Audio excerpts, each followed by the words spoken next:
பெரியம்மா. வாப்பா வா. வீட்டு பக்கமே வர மாட்டேங்கிறீங்க. நீயும் வர்றதில்ல, மகாவும் வர்றதில்ல.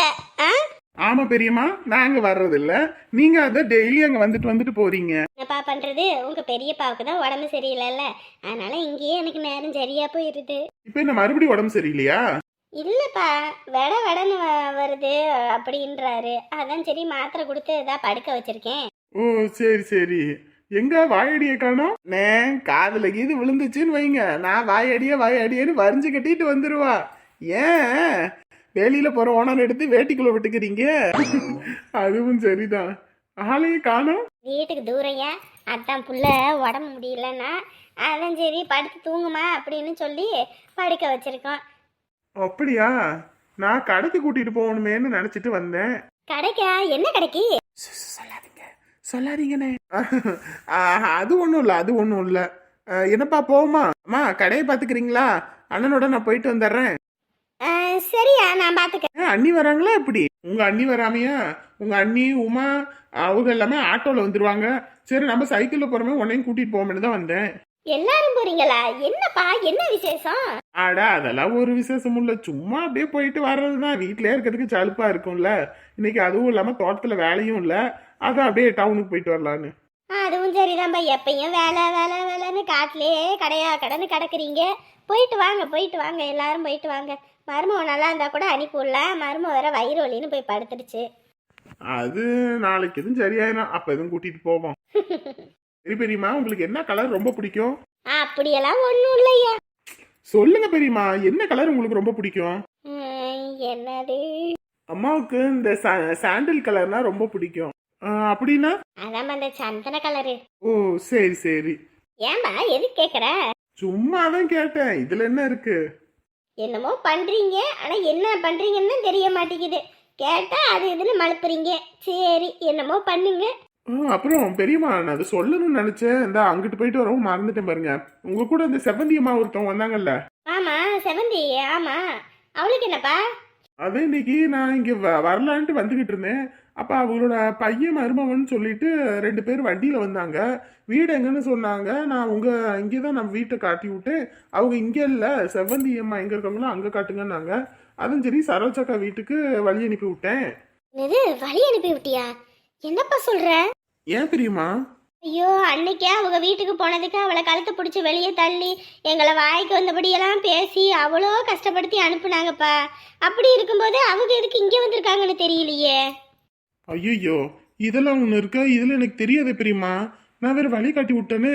ஐயோ, புருஷன் மண்டாட்டி 2 பேரும் சாதாரணப்பட்டவங்க கிடையாது. செவந்தி ஏதாவது பண்ணாலும் பண்ணி போடுவாங்க. அப்படியா பட்டவங்கள அறக்க அழிச்சு. ஐயோ ஐயோ, இது தெரியலையே பெரியம்மா.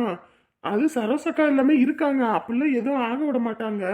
இல்லப்பா, இருந்தாலும் அந்த குடும்பத்தை நம்ப முடியாதியா. பாவம் இவ இப்பதான் இங்க வந்து நிம்மதியா இருக்கா இத்தனை வருஷம் கஷ்டத்துக்கு அப்புறம். ஐயோ, உங்களை மாதிரிலாம் கிடையாதியா அவங்க பிள்ளைங்க. அவங்க வேற மாதிரி. சரி வாங்க, அப்ப நான் கூட்டிட்டு போறேன், என்ன எதுன்னு போய் பார்ப்போம். வேணாம், நீங்க ஏதோ முக்கியமான விஷயத்துக்காக போறீங்க. அதுவும் இல்லாம இத்தனை நாள் வேலைன்னு இப்பதான் வெளியவே போறீங்க. குடும்பத்தோட போகும்போது போயிட்டு வாங்க, நான் போய் என்ன எதுன்னு பாத்துக்கிறேன். இல்ல பெரியம்மா, நீங்க ஒத்தையில போகணும். அட எனக்கு என்னப்பா, எனக்கு ஒன்றும் பிரச்சனை இல்ல, நீங்க போயிட்டு வாங்க. அம்மா அப்ப நீங்க போயிட்டு வாங்க, நான் கடையை பூட்டிட்டு கிளம்புறேன். ஐயோ, கடையை வேற பாக்கணுமே. அம்மா இந்த நேரத்துல யாருமா வரப்போறா? ஏதோ ஒருத்தர் 2 பேரு வருவாங்க. என்ன தயிர் பாக்கெட்டு ஊறுகாய் இருந்தாதான் கேட்டு வாங்கிட்டு போவாங்க. அப்படி இல்லைன்னா யாரும் இந்த பக்கம் வரமாட்டாங்க. அது பார்த்துக்கலாமா, 10 ரூபா 20 ரூபா சேல் ஆகும், அவ்வளோதான். நான் பூட்டிட்டு கிளம்புறேன், நீங்க போயிட்டு வாங்க, போங்க. சரியா, பாவை அவ போய் பார்க்கணும். சுபிக்குட்டி, பள்ளிக்கூடம் கிளம்பிட்டியாடி தங்கம்? ஆமா பாயி, லீவ் போட்டா டீச்சர் திட்டுவாங்க. சரி தங்கம், நீயாவது போய் படி. இவங்க 2 பேர்னா படிக்கிற வயசுல கல்யாணத்தை பண்ணிட்டு இப்ப சண்டை சச்சரவுன்னு கிடக்குதுங்க. இதுங்களை மாதிரி இல்லாம நீயாவது படிச்சு ஒரு நல்ல வேலை வெட்டிக்கு போய் நல்லா இருக்கணும். சாப்பிட்டியா தங்கம்? சாப்பாடு போட்டு வரவா? பையி, நான் சாப்பிட்டேன். எப்ப சாப்பிட்டேன்? நான் இங்கதான் உட்காந்துருந்தேன். தாத்தா சாப்பிட்டார்ல, தாத்தாவோடய உட்காந்து சாப்பிட்டுட்டேன். நல்லா வளர்ற பிள்ளை, நல்லா வல்லு வதக்குன்னு வாங்கி சாப்பிடணும். இப்படி குறைச்சிக்கிட்டு இருக்க கூடாது. அவ்வளவுதான் சாப்பிட முடியும். இப்படி படிக்கிற காலத்துல இப்படி கொஞ்சம் சாப்பிட்டா என்ன? இப்போ உள்ள பிள்ளைங்கலாம் பாரு எப்படி சாப்பிட்டு வச்சு இருக்குங்கன்னு. அங்க உங்க அம்மா தான் திட்டிக்கிட்டு கிடப்பா. இங்க யாரும் உனக்கு திட்ட மாட்டாங்க, சரியா? என்ன வேணுமோ போட்டு சாப்பிடணும். அப்பா எதுவும் அங்கிட்டு இங்கிட்டு போயிட்டா கூட நீ போட்டு சாப்பிடு, அதெல்லாம் இங்க யாரும் எதுவும் சொல்ல மாட்டாங்க, சரியா? எதுவும் வேணும்னாலும் தாத்தாட்ட சொன்னா வாங்கிட்டு வந்து கொடுப்பாரு. சரியா பாயி? சரிடா தங்கம், போயிட்டு வரேன். அப்பா போயிட்டு வரேன். எதுல போவ? வண்டி வேற இல்ல நம்ம வீட்ல. ஃப்ரெண்டுங்க 2 பேரும் இங்க இருந்து தானே வராங்க. அவங்க பஸ்ல தான் வருவாங்க. நான் அவங்க கூட பஸ்ல போயிருவேன். டேய் கூட்டிட்டு போய் விட்டுட்டு வர பிள்ளைய. இல்ல இருக்கட்டும், நானே போய்க்குவேன். நானே போயிட்டு வரேன்ப்பா. ஒத்தையில போகணும். பார்த்து பத்திரமா வரணும் சரியா? உங்க அம்மா எதுவும் இருந்தானா உங்க அம்மா கூட எல்லாம் போக கூடாது சரியா? கம்முன்னு வீட்டுக்கு இங்க வரணும். அங்க எங்க போய்கிட்டு இருக்க வேணாம். சரிப்பா. பார்த்து போயிட்டு வரணும். பஸ் காசு இருக்கா? பஸ் பாஸ் தான். சரிம்மா சரிம்மா போயிட்டு வா. அவன் ராட்சசி இருந்தாலும் உங்களுக்கு புள்ள வந்து எப்படி பிறந்திருக்குன்னு பாரு. பொறுப்பான புள்ள. ஆமாம்மா. இந்த புள்ள மூஞ்ச பார்த்தா கூடவா சண்டை போடணும்னு தோணும். எனக்கெல்லாம் நம்ம மகாவை பார்க்குற மாதிரியே இருக்கும் சுபியை பார்க்கும்போது. அவ்வளோ பொறுப்பா அமைதியா. இன்னைக்கெல்லாம் நான் சமையல் செஞ்சுக்கிட்டு இருக்கேன். இருக்கிற தட்டு ஜாமான் அதெல்லாம் எடுத்து போட்டு கழுவிட்டு உட்காந்துருக்கிறா. ஏமா வையுமான்னு சொன்னா கூட கேட்கல. இப்படியாப்பட்ட பிள்ளைய எப்படி அடிக்கிறா திட்டுறா அவ? அவளுக்கு புள்ள மேலையில ஆசை இல்ல பாசம் இல்லம்மா. சம்பாதிக்கணும். காசு காசு காசு காசு இருந்தா போதும். காசையே கட்டிக்கிட்டு கடைசியில போய் சாக வேண்டிதான். சரி விடு விடு. நீ சாப்பிட்றியா? சாப்பாடு போட்டு வரவா? வேண்டாமா, எனக்கு பசியும் இல்லை ஒன்றும் இல்லை. சாப்பிட்டு என்ன பண்ண போறேன்? யாரு சண்டை போட்டுக்கிட்டு இருக்கிறதுனால அது மனசு பாதிப்பு ஏற்படும். சாப்பிடலன்னா உடம்பும் கெட்டு போயிடும். கம்மனி இரு, சாப்பிடு முதல்ல. அந்த வீட்லேயும் தான் நான் இருந்தேன். ஒரு நாள் கூட சாப்பிடுங்கன்னு அவளா தன்னைப்பால வந்து சாப்பாடு போட்டு கொடுத்தது கிடையாது. வாய் திறந்து கேட்டாலும் அவள் வேலையை முடிச்சாதான் அவள் போட்டு கொடுப்பா. என்னத்த சொல்றது நீ ஒன்றும் புரியல. இல்லை மாடசாமி, நேத்து கல்லு கடையில வந்து உன்னை தேடி தேடி பாக்குறேன். ஆளையே காணா. எங்கேயா போன? ஏயா என்ன பணக்கார சம்பந்தம் கிடைச்சதுன்னு ஆளை மதிக்க மாட்டேங்கிறேன். இந்நேரத்துக்கு நான் வந்த நேரத்துக்கு வாயா வாயான்னு உட்காருது சொல்றது என்ன? வாயா அங்க போவேன் இங்க போவேன்னுவ. இன்னைக்கு என்ன என் பேரஞ்ச மாதிரி இருக்க? என்ன சிம்ரன் அது ஒரு தாக்கிட்டாளா? தாக்கவும் இல்லை கீக்கவும் இல்லை. மனசு சரியில்லை, அதான் உட்காந்துருக்கேன். மனசு மண்ணாங்கட்டின்னு. ஏயா என்னாச்சு? என்னத்த சொல்றது, எனக்கு ஒன்றும் சொல்றதுக்கு இல்லையா. எங்க கடையில ஈ முச்சுக்கிட்டு கிடக்குது. சிம்ரனே ஆளை காணோம். ஈ முக்காம அப்படியே கடையிலேயே கடன்னு கிடக்கும். இன்னைக்கு ஆளையும் காணோம் ஒன்னையும் காணா. அவளை வீட்டில் படுத்திருக்கா. சரி இந்த மீனெல்லாம் வேற வீணா போயிடும்ல.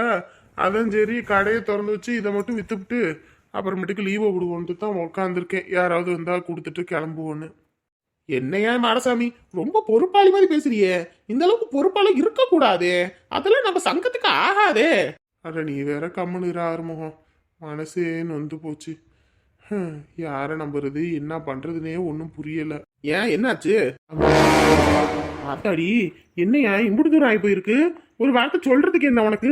ஏன் நாங்களாம் இல்லையா? என்ன பண்றதுனே ஒன்றும் புரியலையா. உள்ள கல்யாணமே வேணாம், நான் வீட்டை விட்டு போறேன்னு பைய தூக்கிட்டு கிளம்புறா. எனக்கு என்ன சொல்றதுனே தெரியல. ஒரு அப்பனா நான் ஒரு கையால் ஆகாதவனா ஆயிட்டேன்னா பார்த்துக்கவே. ஏதோ சிம்ரன் எது பண்ணாலும் சரியா பண்ணுவா. சரி நம்ம வாழ்க்கை தான் இப்படி இருக்கு, புள்ள வாழ்க்கை நல்லா இருக்கணும்னு தான் நம்மளும் நினைச்சோம். கடைசியில் பிள்ளைங்களே நம்ம தலையில மிளகா அரைக்குதுங்கன்னும் போது என்னத்த சொல்றதுனே தெரியல. குழந்தைங்களா இருக்க வரைக்கும் தான் நல்லது. வளர்ந்துட்டா அவங்க வாழ்க்கை தான் முக்கியன்றாங்க. புள்ள என் வாழ்க்கை அப்படின்னு சொன்ன உடனேயுமே சிம்ரன் நொடுங்கி போயிட்டா. என்னைக்குமே என்கிட்ட அம்புட்டு தைரியமா பேசுவா சிம்ரன். ஒரு நாள் நான் எதிர்த்து பேசினாலும் என் வாயை அடக்கிடுவா. இன்னைக்கு புள்ள பேசின பேச்சுல அவ சாப்பிட கூட இல்லை, முடங்கி போய் படுத்தே கிடக்கிறா. எனக்கு வீட்டில இருந்து அவளை பார்க்கவே முடியல. சங்கட்டமா இருக்கு. எதுக்கெடுத்தாலும் வாயடிச்சுக்கிட்டு ஏதாவது ஒன்று பேசிக்கிட்டு திரிவா. இன்னைக்கு புள்ள பேசின பேச்சுல வாயடிச்சு போய் நிக்கிறா. இன்னும் வேற இன்னைக்கு மாப்பிள்ளை வீடு வந்துட்டு போனாங்க. அவங்களுக்கு என்ன பதில் சொல்றதுன்னு எனக்கு ஒன்றும் புரியல. ஜானகி குடும்பம் எவ்வளவு வசதியான குடும்பம். அவங்க வீட்டு குடும்பம் நம்ம வீட்டுல வந்து பொண்ணு எடுக்குதுன்னு போது அது எவ்வளோ பெரிய நல்ல விஷயம். நம்ம காலத்துக்கு இப்படியே தான் கிடக்கணும் போல இருக்கு. ஒன்றும் சொல்றதுக்கு இல்லை. பாரியா மாடசாமி, பிள்ளைங்க கல்யாண விஷயத்துல மட்டும் எடுத்தவங்க கவுத்தவனு நம்ம அவசரப்படக்கூடாதியா. நான் இப்படிதான் அவசரப்பட்டு என் பையனுக்கு கல்யாணத்தை பண்றேன்னு சொல்லி கடைசியில பார்த்தல அந்த புள்ள என்ன வேலை பார்த்து விட்டு போனுச்சுன்னு. அதுலயே நான்லாம் திருந்திட்டையா. இனிமே நம்ம வாழ போற காலம் கிடையாது. நம்ம காலத்துல நம்ம இருந்த இதே வேற. நம்ம காலத்துல எல்லாம் அடிச்சாலும் பிடிச்சாலும் நம்ம எல்லாம் ஒன்னா இன்ன வரைக்கும் இருக்கோம் பாரு. ஆனா இப்பெல்லாம் அந்த சகிப்பு தன்மையெல்லாம் இல்லையா. ஒரு விஷயத்த மறந்துட்டு வாழணுன்ற எண்ணமும் இல்லை. அவங்களுக்கு அவங்கள பத்தி தான் யோசிக்கிறாங்களே தவிர அடுத்தவங்கள பத்தின துளி யோசனையும் கிடையாது. அதுக்காக அவங்க உன் பொண்ணை நான் தப்பாலான்னு சொல்ல வரல. என்னைக்கும் பிள்ளைங்க கல்யாண விஷயத்துல அவசரப்படாதுன்னு தான் நான் சொல்றேன். ஏன்னா அவசரப்பட்டு இன்னைக்கு என் புள்ள பாத்தீல, ஒவ்வொரு நிமிஷமும் அவனை பார்க்கும்போது தொண்டைக்குழியில சோறு இறங்க மாட்டேங்குது. அதனால நீ பிள்ளைய கூப்பிட்டு தனியா என்ன பிரச்சனை ஏது பிரச்சனை பொறுமையா மனசு விட்டு பேசு. அதுக்கப்புறம் மனசுல என்ன இருக்குன்னு தெரிஞ்சுட்டு அதுக்கேத்தாப்புல நம்ம பண்ணுவோம்.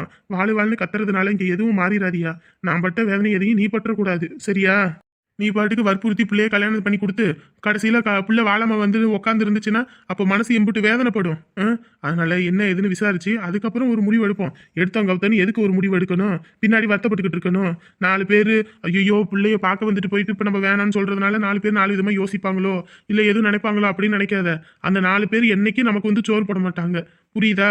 நமக்கு ஒரு கஷ்டனாலும் அவங்களுக்கு ஒரு கஷ்டனாலும் நம்ம தான் துடிப்போம். அவங்களுக்கு தான் ஒரு துடிப்பு வரும். அடுத்தவங்க சொல்றவன் போறவன் வரவனுக்கெல்லாம் அந்த துடிப்பு இருக்காது, சரியா?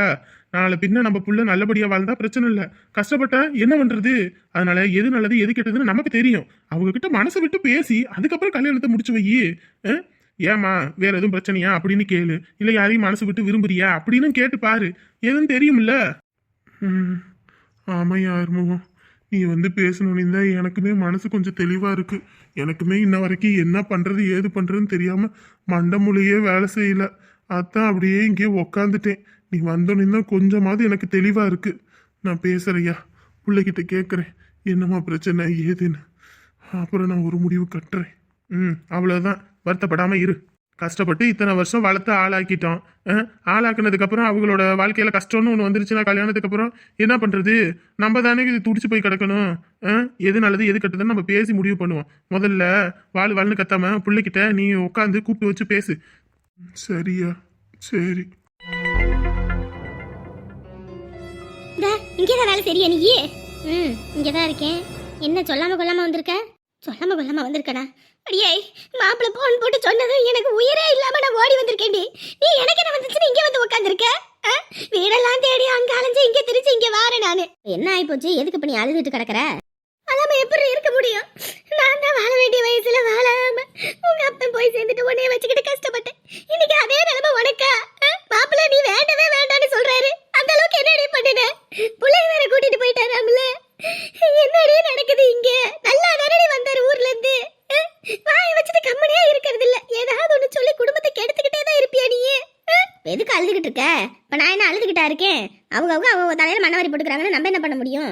நம்ம சொல்ற கடமைக்கு சொல்லியாச்சு. இனி அவங்களோட அவங்களுடைய இதாச்சு. நீ எப்படி இப்படி பேசுறேன்னு தெரியலடி. ஆனா உயிரை கையில புடிச்சுக்கிட்டு ஓடி வந்தேன்டி. இனிமே உனக்கு விவாகரத்து வாங்கி இனி என்னடி பண்றது? ஐயோ கடவுளே, காலமுறை கடைசியில விவாகரத்து அது இதுன்னு இதெல்லாம் பேச்சு கலகா. உங்க பிள்ளை எனக்கு வேண்டவே வேண்டாம். உங்க முகத்துக்காக இத்தனை நாள் பார்த்தேன். இதுக்கப்புறமா என்னால பொறுமையா இருக்க முடியாது. இவளால நான் குடிச்சு குடிகாரனா தான் ஆகுறேன் அப்படின்லாம் பேசுறாருடி. போனா போகட்டும். போய் அவங்க அப்பா அம்மா வீட்டுல தானே உட்காந்துருக்காரு. எத்தனை நாளைக்கு அவங்க தாங்குவாங்க? சொல்லு பாப்பா. எத்தனை நாள் அங்க நாங்க நிம்மதியா இருந்தோம்? என்னென்ன பேச்சென்ன பேசுனாங்க? அங்க போய் உட்காந்துருக்காங்கல்ல. ஒரு சிலருக்குலாம் சொன்னா புரியும், ஒரு சிலருக்குலாம் பட்டானா அறிவுன்றதே வரும். அவங்களாம் பட்டு தெரிஞ்சு வரட்டும். நாளை எதையும் கண்டுக்கவும் மாட்டேன், ஒண்ணும் மாட்டேன். ஏண்டி வீட்டு அவ்வளவு பெருசா கட்டி போட்டுவிட்டு இப்படி சண்டை போட்டு ஆளாளுக்கு ஒரு மூலையில இருக்கீங்க? ஏண்டி அங்க நம்ம வீட்டுல சின்னோண்டு வீடு தாண்டி. அதுல இருக்க சந்தோஷம் கூட இந்த பெரிய வீட்டுல இல்லடி. என்னைக்கு அந்த வீட்டு வேலை ஆரம்பிச்சீங்களோ அன்னையில இருந்து உங்களுக்கு சண்டை சண்டை சண்டை தான். என்னைக்கு தான் இதுக்கு விடிவு காலம் வரும்னே தெரியல. போ இங்க பாருமா, அதெல்லாம் ஒன்றும் பிரச்சனை இல்லை. நீ கம்முனு போ, நான் பாத்துக்கிறேன். எங்கிட்டு போனாலும் இங்கே தானே வந்து தெரியணும். அப்ப நான் பாத்துக்கிறேன். நீ எதை பத்தி யோசிக்காம போ. ஆமா யோசிக்காம போ. காலம் ஊரு பட்டதை வாங்கி வச்சிருக்கீ. நீ ஒரு ஆள் என்ன பண்ணுவ? ஏமா ஒரு பொண்ணு நினைச்சா என்ன வேணாலும் பண்ண முடியும். வானத்தையே வில்லா வளைக்கவும் முடியும். நான் பாத்துக்கிறேன். 1 ரூபாயோ 2 ரூபாயோடி மாசம் 60,000 கட்டணுமேடி. ஏமா ராத்திரி பகல நான் வேலை செஞ்சேன்னா அந்த 60,000 என்னால சம்பாதிக்க முடியும். நான் பாத்துக்கிறேன். நீ போ. நீ போன்னு சொல்லிக்கிட்டு இருக்காத. அரைச்சு போடுவேன் பாத்துக்க. மனசு வெறுத்து போயிருச்சுடி உன்னால. என்னடி பண்ணுவ? உன்ன வயசுல உள்ள பிள்ளைங்க எல்லாம் புருஷன் பொண்டாட்டி குழந்தை குட்டின்னு சந்தோஷமா இருக்குதுங்க. உனக்கு மட்டும் ஏண்டி இப்படி? விட்டு கொடுத்து போகணும்டி. கல்யாண வாழ்க்கையில விட்டு கொடுத்து போனாதான் குடும்பம் ஓட்ட முடியும். ஏண்டி இப்படி இருக்க புடிவாதம் பிடிச்சிக்கிட்டு? என்கிட்ட சொல்றதுக்கு உன் மாப்பிள்ளை கிட்ட சொல்ல வேண்டியதானே? விட்டு கொடுத்து போன்னு. காலத்துக்கும் நாங்களே தான் விட்டு கொடுத்து போனோம். ஆம்பளைங்க அவங்க விட்டு கொடுத்து போக மாட்டாங்க. அவர் அவங்க பெத்தவளையில விட்டுட்டு உனக்காக தானடி வந்தாரு. அப்படி இருந்து இப்படி பேசியே இது பண்ணா எப்படி? வாய் அடக்குனா சொல்றதே கேட்கறது இல்ல. இப்ப எங்க வந்து நிக்குதுன்னு பாரு. ஏமா சும்மா நீ கடுப்பேத்திட்டு இருக்காத. நானே இருக்கிறதுல எனக்கு வேலை கிடக்குது. அதையே பாத்துக்கிட்டு இருந்தானே நான் மூலையில முடங்கி போய் தான் உட்காந்துருக்கணும். பொழப்ப பார்த்தாதான் நான் என் வீட்டை மீட்ட முடியும். ஏண்டி நல்லா இருக்கும்போது தெரியாதுடி. என்ன மாதிரி வயசான காலத்துல தான் சொந்தம் வந்து நம்ம சுத்தி இருக்கணும்னு தோணும். அந்த நேரத்துல யாரும் இருக்க மாட்டாங்கடி. ஏண்டி இப்படி பண்ற? உனக்கு கூட பிறந்தவனே எவனும் கிடையாது. அக்கம் பக்கத்துல உள்ளவங்களையும் பகைச்சுக்கிட்டு வச்சிருக்க. இப்படி சொந்த குடும்பத்தையே வெறுத்து ஒதுக்குற. நாளைக்கு எல்லாரும் உடைய வெறுத்து ஒதுக்கிட்டாங்கடா என்னடி பண்ணுவ நீ? நானும் போய் சேர்ந்துட்டேன்னா உனக்கு ஆதரவே இல்லடி. பார்க்கும்போது என்ன எல்லாரும் இருக்காங்கன்னு சொல்லியா வந்தேன்? நான் பாட்டுக்கு தனியா தானே வந்தேன். தனியா போறேன், அவ்வளவுதான். ஆயிரம் சொன்னாலும் தனிமரம் தோப்பாகாதடி. நான் தனி மரமாவே இருக்கேன். எனக்கு யாரோட தயவும் தேவையில்லை, யாரோட துணையும் தேவையில்லை. என்னை எனக்கு பார்த்துக்க தெரியும். நீ இருக்கிறனா இரு, இல்லையா கிளம்புறனா கிளம்பு. ஐயோ, நான் என்ன பண்றதுன்னே ஒன்றும் புரியலையே. இவ்வளோ பிடிவாதம் பண்ற. உட்காருனா உட்காரு, எனக்கு வேலை இருக்கு, முடிச்சிட்டு வரேன். சரி. அந்த ஆள் இல்லைன்னா என்னால் ஒன்றும் கிழிக்க முடியாதுன்னு நினச்சிட்டு இருக்காரு போல இருக்கு. ஒரு பெண்ணால் ஒரு ஆணை உருவாக்கவும் முடியும், ஒரு ஆணை அழிக்கவும் முடியும். நான் இல்லைன்னா அந்த வீடு என்ன ஆகுன்னு அந்த ஆளுக்கு கூடிய சீக்கிரத்தில் தெரியும். நான் சம்பாரிச்சு என்னால் கட்ட முடியாதுன்னு நினச்சிட்டு இருக்காரு. மாசத்துல 30 நாள் இருக்கு. ராத்திரி பகலும் சம்பாரிச்சேன்னா 60,000 என்னால் சம்பாதிக்க முடியும். பார்த்துக்கிறேன்.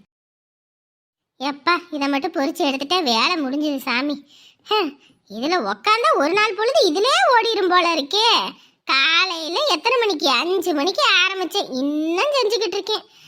சாயங்காலம் 6 மணிக்காவது போய் பேத்தியை பார்க்கணும். ஐய, என்ன வந்தாச்சா?